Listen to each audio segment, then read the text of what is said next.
Time now for Rocky Jordan.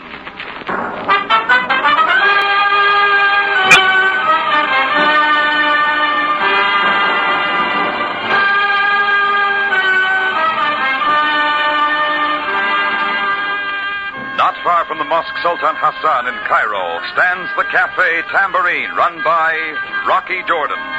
The Cafe Tambourine, crowded with forgotten men, alive with the babble of many languages. For this is Cairo, where modern adventure and intrigue unfold against a backdrop of antiquity. Tonight's story, The Case of the Sleepy Camel.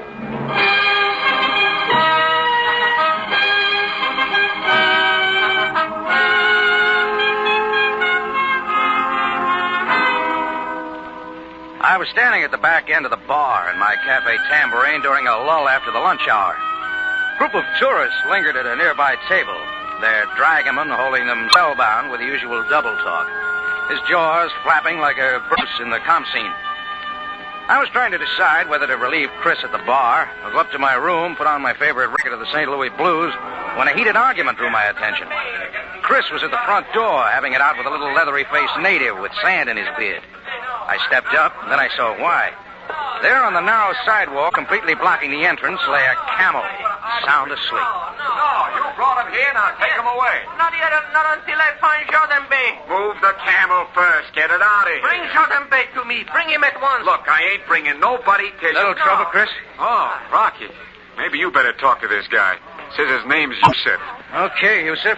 How about moving your ship of the desert out of my doorway? You then are Jordan Bay. It is you I must see, Effendi. After you move Sleeping Boy here. It will not be easy, Effendi, but I shall make every effort to move him after you tell me what I shall do with them. Well, there's some more? Yes, Mr. Jordan. 3 excellent camels, all in excellent condition, and all yours. You made a mistake, Yusuf. I didn't order any camels. Now take them away. Please, Effendi, I will explain. These camels, Jordan Bey, are a gift from Ben Abanhar. You know him, of course. Ben Abanhar, the camel trader, lives up the Nile at Vanessa. The same. He sends them as a token of gratitude for a kind service you did for him some months ago. Why camels? Huh? Is there a greater gift, Effendi? The way you figure it, I guess not, Yusuf. Mr. Jordan, surely you would not dare refuse this token of esteem from Ben Abanhar. Hey, he's got something there, Rock. Hey, you're right, Chris. You don't turn down a gift from a native chieftain if you want to stay in business in Cairo. Yeah. Okay, Yusuf, please convey my thanks to Abanhar. You are most wise, Effendi. May I suggest they be taken to the camel stalls run by Ahmed Abu near the bazaar? Why there? He will give them the best of care. Okay. Now move this flea bag out of the door before I have to fumigate the tambourine. At once, Effendi. Come on, what's the matter? It is very strange, Effendi. The other 2, they are all right. But this one has gone to sleep all day. He walks like a drunken man. Well, he can't sleep here. Come on, get up. Up on your feet. Help us, Chris. Yeah, sure, Rocky. Wake up, Humpy. Get moving. There he goes. Now, keep him on his feet. Get them all out of here. At once, Effendi. At once. Oh, I beg your pardon. Hey, careful with that camera. No, it's all right. No, I just want a evil. picture. Evil eye. Oh, that's No, I told you, stop lady. It. Stop it, the eye. It is But evil. it's only a camera. It won't hurt you. Say mashallah, quick. Say what? Mashallah, say it. Oh, very well. Evil eye. Mashallah. Take it from Why? her. It is evil. Okay, Yusuf, she said mashallah. Now, Uskut, go on, run along. Mashallah. I can't imagine. Some fellows are waiting at the bar, Chris. Okay, I'll get him, Rock. Mr. Jordan, Yes? I'm afraid I was a trifle stupid. Don't think nothing of it. You're new in Cairo, aren't you? Yes, just one of the tourists. Well, it's a lot cooler inside. Oh, thank you. The natives around here are a little touchy about having their pictures taken. But why mashallah? It means Allah be praised, something like that. Oh. Wards off the evil eye. Oh, so that's it. I'm learning something every day. You're an American, aren't you? Yep, St. Louis. I heard that funny little fellow say the camels were yours. What will you do with them? Well, they say camel milk goes good with brandy. I shouldn't have asked. Have a drink, Miss... Conway. Claire Conway, Mr. Jordan. The invitation still stands, Miss Conway. Oh, I'm so sorry. My party's gone ahead. I mustn't lose them. Some other time, then. I hope so. Thank you for your kindness, Mr. Jordan. I'll try not to make any more mistakes. Goodbye. Claire Conway nestled the camera under her arm like a family heirloom and breezed out. I watched her hurry down the street and suddenly realized that my general opinion of tourists had gone up about 500%. When I turned back inside, he was waiting for me, more dressed for London than Cairo, immaculate with the tips of his mustache. Mr. Jordan, I believe. Yeah? I'm J.P. Meadows, Manchester, England. If you're looking for the tourist party, they're probably down by the mosque. Oh, no, you misunderstand. I happened to be a witness to the scene out here a few moments ago with the camels. We try to keep our guests entertained. Of course. Mr. Jordan, I have a proposition which might solve both our problems. Shall we step into your office? Let's sit down out here. Oh, yes. Yes, thank you. Cigar, Mr. Jordan? No, thanks. Gibraltar's, my favorite brand. I was fortunate to find them at the Continental Savoy. About this proposition, Mr. Meadows. Yes, of course. Mr. Jordan, I am with the Manchester Zoological Gardens, Manchester, England. You're a long way from home. My mission to Africa is to acquire a number of animals.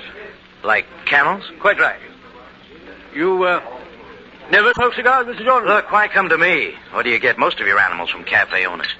What use as a cafe owner with camels, Mr. Jordan? I will be frank. It occurred to me that you might let them go very cheaply. What did you say you wanted with them? For the zoo, Mr. Jordan. Oh, yeah. Well, let's say £20 for the three. Well, I'll toss the idea around. Mr. Jordan, I'm sorry, but I have little time. Why the rush? I am anxious to go into the interior of Africa as soon as possible for other specimens, so... There's just one hitch, Meadows. Those camels happen to be a gift from a native friend of mine up the Nile. Folks are serious about gifts around here. So whether I want to or not, I'll have to hang on to them for a little while. I quite understand. How long would you say? Oh, a week or so, maybe. Then perhaps we could consummate the deal now for delivery at a later date. That's possible. Excellent. I will bring the money and bill of sale to the Tambourine at 9 o'clock tonight. You are in a hurry. You will be waiting? I'll be here, Meadows. Looks like you've got yourself 3 camels. Meadows had moved in just a little too fast for my money. But the way I felt about camels, he could have them for half that price and welcome. Just the same, I decided to have another look at my 3 handsome gifts from Ben Har. It was already dark, and the bazaar was folding up for the night as I crossed it on my way to find the camel stalls run by Ahmed Abu. When I got within a couple of blocks, I didn't need a compass to guide me the rest of the way. The heavy darkness inside was broken only by a bright ray of moonlight from a side window. Ahmed sat dozing at the big open door. I stepped inside, scouting around for my little caravan. All camels looked the same to me. I was about to go back and wake up Ahmed when a nervous shadow moved out from somewhere. Huh? Oh, it is you, Jordan Bey. You've got cat eyes, Yusuf. What are you doing here? I was looking to the comfort of your camels, Effendi. Isn't that Ahmed Abu's job now? Jordan Bey, it is most urgent that I speak with you. Why here? You know where to find me. It is about that sleepy one. Yeah, I've been wondering why my good friend Ben Har would send me a bum camel as a gift. Effendi, you must believe me. I am only an humble camel driver. I was employed only to deliver these 3 to you. What about it? Camels are brought to Cairo for many reasons. Sure. I must warn you. Get rid of that sleepy one. You want to buy him? No, it is not for me. Just what are you getting at? Effendi, have you not heard it said that some camels are worth more dead than alive? All of them are for my money. It is possible I am wrong, but come, Jordan Bey. I will show you something. Look, Yusuf, just tell me what's on your mind. Quickly, back in the store. Yusuf faded, and I turned to grope my way after him. I took 2 steps, and then it happened. Like the tap of a pile driver right behind my right ear. The blackness dived in on me. I was out before I hit the stable floor.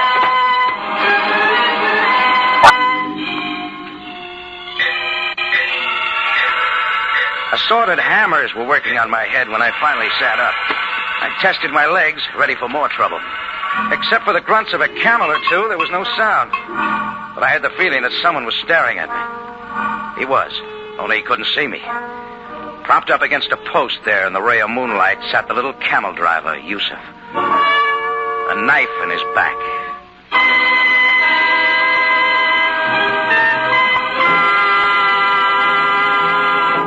You are listening to The Case of the Sleepy Camel, tonight's adventure with Rocky Jordan.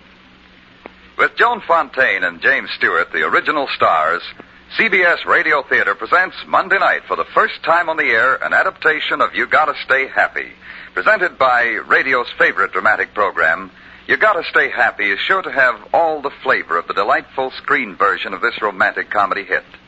Remember Joan Fontaine and James Stewart on Radio Theater at 6 Pacific Standard Time, Monday evening on CBS.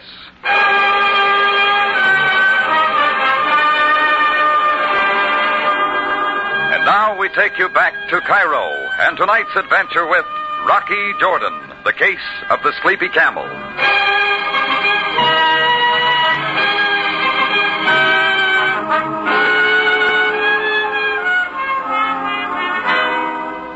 Lots of things happen in Cairo, so I wasn't too surprised when the little driver Yusef showed up at the front door of the Tambourine with 3 camels. Gifts from my good friend Ben Aben Har. Some other people were more interested than I was, including a lady tourist named Claire Conway and a man from the Manchester, England Zoo named J.P. Meadows. When Meadows offered a price for the camels, I kept him on the hook and decided to check a little. When I went to the camel stalls to have a last look at my 3 pets, Yusef was there. In quick order, I stopped a sap over the right ear, and Yusef stopped a knife. It didn't take Sam Sabaaya of the Cairo Police long to move in. Jordan, what are you doing here? You mind taking that flashlight out of my eye, Sam? Jordan, you are hurt. What happened to you? I can't tell you. I wasn't looking. Obviously, a blunt instrument was used. You're improving, Sam. How about swinging your light over to little Yusef? There. So this is the victim. And draw your own conclusions. He can't answer questions. So I see. What brought you here, Sam? A murder was reported by Ahmed Abu, the keeper of these stalls, I believe. Jordan, who did you say this was? His name was Yusef. Camel driver. And what is your connection with this affair? That's what I'm wondering, Sam. Yusef delivered these 3 camels to me this afternoon. Camels? To you, Jordan? They're a gift from a friend. Just dropped down here to have a look at them. Very conveniently, I would say. Now, look, Sam, you can't think I knifed Yusef. No, certainly not. Besides, we have the man who did. Who? A man who calls himself Kavak. He was waiting for us at the front door. He confessed to the killing. Just like that? He says it was self-defense. I always like to meet guys who sap me in dark places. Think it can be arranged, Sam? Of course, Jordan. He was taken to headquarters. Let's go. At once. And let us hope that you can learn more from him than we did. By this time, the excitement in the stables had all the camels on their feet, except one of mine, who slept peacefully through it all. Sam instructed one of his boys to take care of Yusef, and we went down to headquarters. Sam had the prisoner named Kavak brought to his office. Kavak didn't need a 3rd degree. Why you ask me again? I told you I'd kill him. I would kill him again. Enough, Kavak! Now, Mr. Jordan here wants to ask you a few things. Who is this Inglese? I do not know him. Next time, introduce yourself before you knock people in the head. It was dark. I was there to kill Yusef. Why? He threatened me. We fought. When he drew a knife, I took it from him. I killed him. But I was there. There wasn't any fight. You're not making sense, Kavak. Why do you torment me now? Animali, animali. I want the reason. I told you. Yusef. Always he insulted me, insulted my family. He was a dog. Okay. Let's forget about dogs now and talk about camels. Camels, Jordan? What is this? I don't know, Sam. But the minute Yusef drove those 3 drooling camels up to my door this afternoon, something smelled phony. Naturally, Jordan. But at the moment, I'm inclined to believe this man's story. What story, Sam? Kavak hasn't explained anything. There is a witness. One moment, please. Sergeant Greco, send in Ahmed Abu. At once, Captain Sabaaya. Ahmed Abu, Sam? Yes, the keeper of the stalls. He knows much of this business. He's a guy I want to see. Here he is, Captain. Come in, Ahmed. You wish to see me, Captain Sabaaya? Yes, Ahmed. This is Rocky Jordan of the Cafe Tambourine.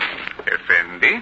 It is he who was slugged at your place incident to the killing of Yusef. Oh, I trust that the Effendi is not seriously harmed. Only my pride, Ahmed. Well, let's have it. Tell Jordan what you know of Yusef and this Kavak. Well, as I told you, Sabaaya Bey, I myself heard Yusef threaten Kavak with a knife many times. Kavak was in constant fear for his life. What was the basis of their dispute? It was a personal affair. Wait a minute. What did you see tonight? I saw nothing. I heard sharp words in the stable. I went back and found Yusef dead. Kavak was... But you didn't see the fight. Effendi, Kavak has confessed. What more do you want? Sure. Enough of this. I killed him. That's a dog, and I thought I would kill him. Kavak, you will please keep quiet. I would cut out his liver. His insults I could not stand always. He threatened me with a knife. Kavak! Be quiet. What Kavak says is true. That's Yusuf. That for his insults. You see, it was self-defense. Kavak was always in danger. Yusuf wanted to tell me something about these camels. What was it? How should I know? It was his life or mine. He threatened me once too often. I took his knife like that. Jordan, where are you going? Any place but here, Sam. They're all yours. I killed that ankabut. Intafahisi. That Yusuf.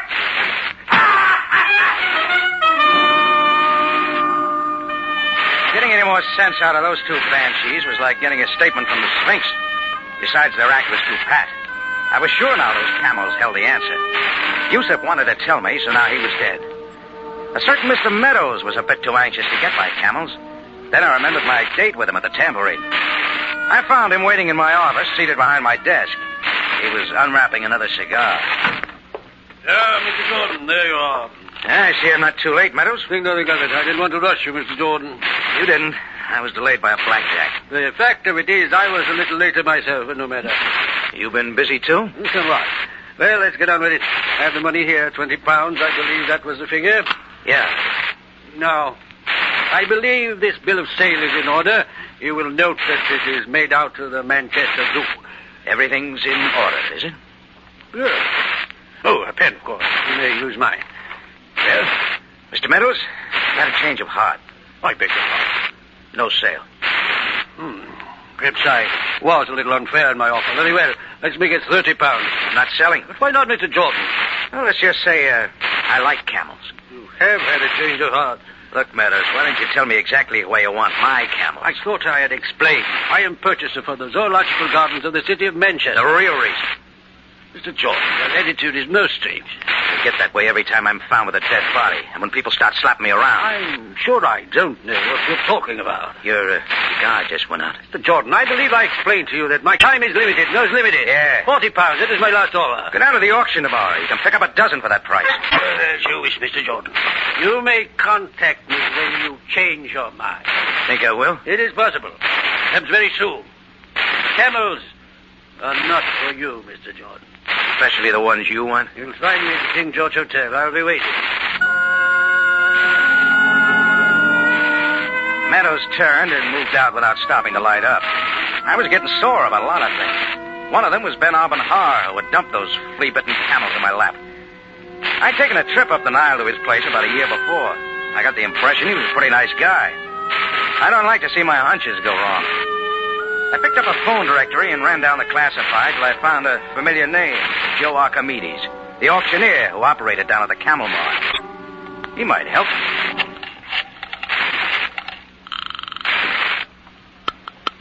Hello? Hello, Archie. This is Rocky Jordan. Rocky, I am honored. You want us to auction off your cafe tambourine? No, I wouldn't bring much. I'm the best auctioneer. I can get money for anything. Say, do you know a camel trader named Ben Har? Sure, Rocky. Send me many fine camels to auction. I get us the finest price, much more than they were worth. Yeah, I'll bet. Listen, I Archie. can sell anything. Only today I auctioned off a herd of goats, 3 donkeys, and a sheik's wife. On the side, of course. Everyone was most satisfied, including the wife. Archie, has Ben Arbin sent you any camels lately? Oh, no, Rocky. Not for a long time. No, didn't you know? No, what? Ben Har retired 6 months ago. He's now living in Casablanca. What do you know? Nothing much. Think it over about the tambourine, Rocky. Oh, yeah, thanks. So long, Archie.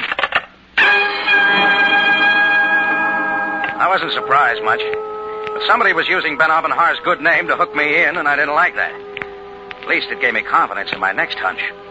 I hunted up a flashlight and set for a return engagement at Ahmed Abu's stable to do some scratching around.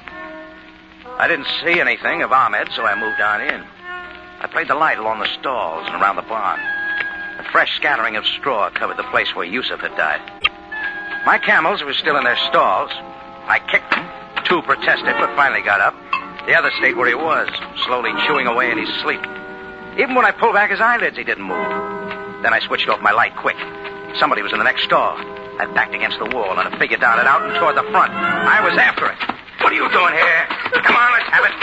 Stop me. Let me go. No, not yet.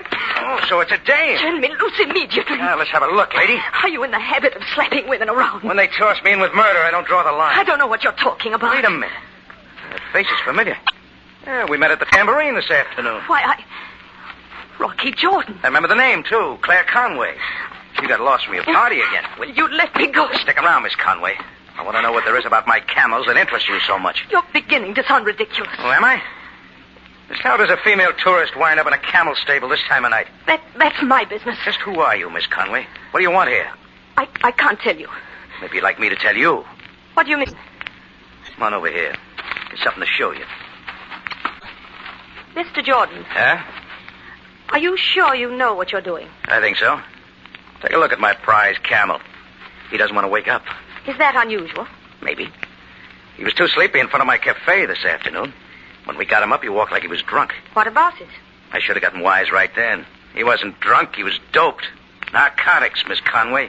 Why would anyone feed dope to a camel? Smuggling narcotics in a camel's stomach is nothing new. They force the camels to swallow little pouches filled with the stuff. Might have worked this time, only one of the pouches broke open. My sleeping boy here got a good case of bad dreams. Mr. Jordan, wouldn't you be wise to let sleeping camels lie? I don't get the joke. Perhaps it is time I told you who I am. That would help. I happen to be a narcotics agent for the British Crown. Yeah? The authorities know I'm here. So I suggest that you not try anything desperate. Why should I? You apparently have forgotten one thing, Mr. Jordan. These 3 camels, which are being used to run narcotics, belong to you.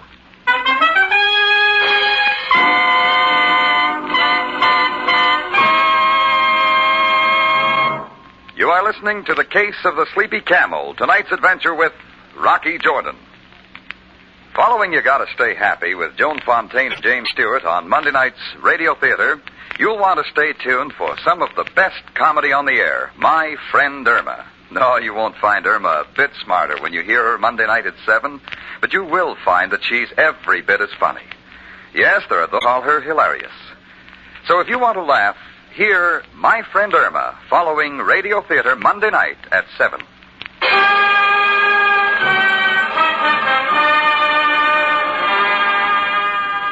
And now, we take you back to Cairo and tonight's adventure with Rocky Jordan, the case of the Sleepy Camel.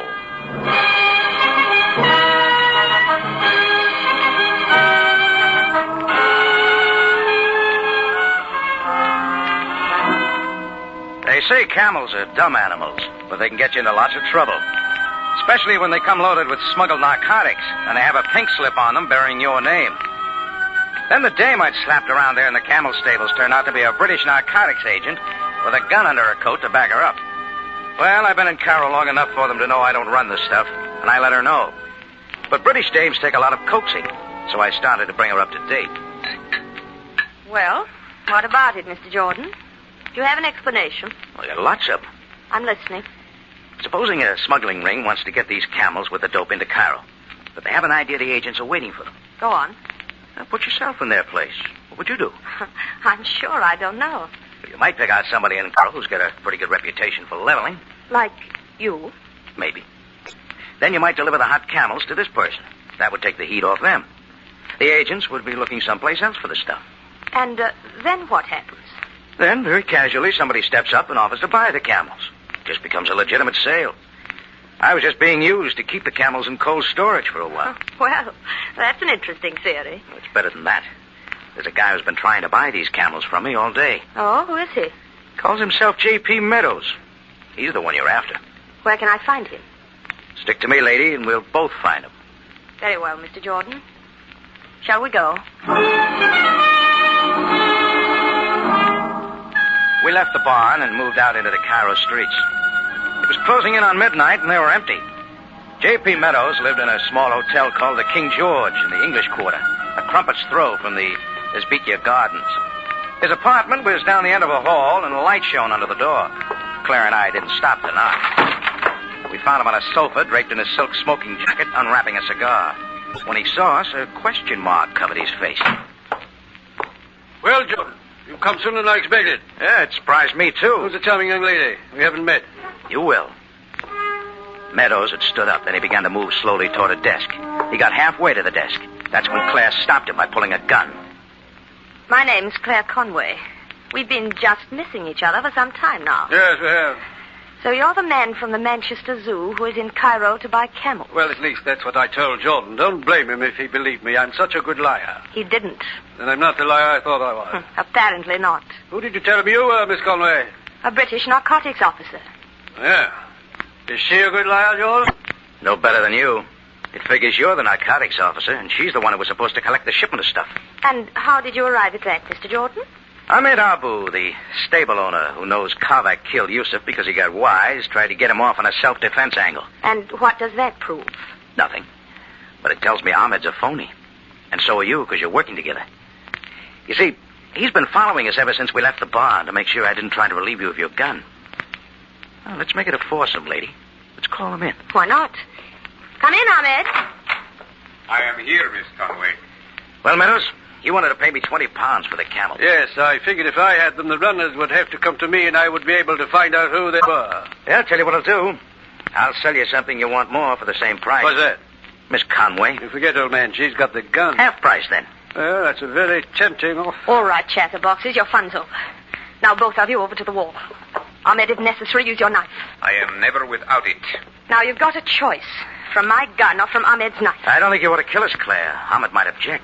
Ahmed does not object, Effendi. Oh, I just thought you might. You see, Buster, if she knocks us off, she's got to do the same to you. Huh? Don't listen to him, Ahmed. It figures you may do a little talking at the wrong time. He's trying hard, Ahmed. Don't fall for it. Just give it a little think, Buster. It's a lot safer for her if you're dead. Shut up, Jordan. Shut up. Perhaps it would be wiser, Miss Conway, if I held your gun. Don't be a fool, Ahmed. Give it to me, Miss Conway. Ahmed. All right, I'll give it to you. She threw 3 slugs at Ahmed's middle, and he twisted up like a piece of wet newspaper. Then he straightened and stumbled forward. He made a grab for Claire, and her finger worked again. That's all that was needed. Both Meadows and I moved, and it turned out to be a football practice with Claire, the dummy. There was a lot of noise for a while, and her language got real colorful. When it was over, Ahmed was hugging the floor. Meadows was doing likewise to her gun, and I ended up with Claire.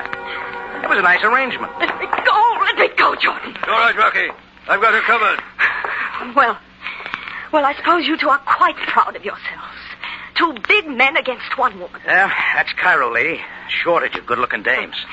Then why are we working against each other? We go awfully well together, Rocky. Sorry, baby. You're already dated. With homicide.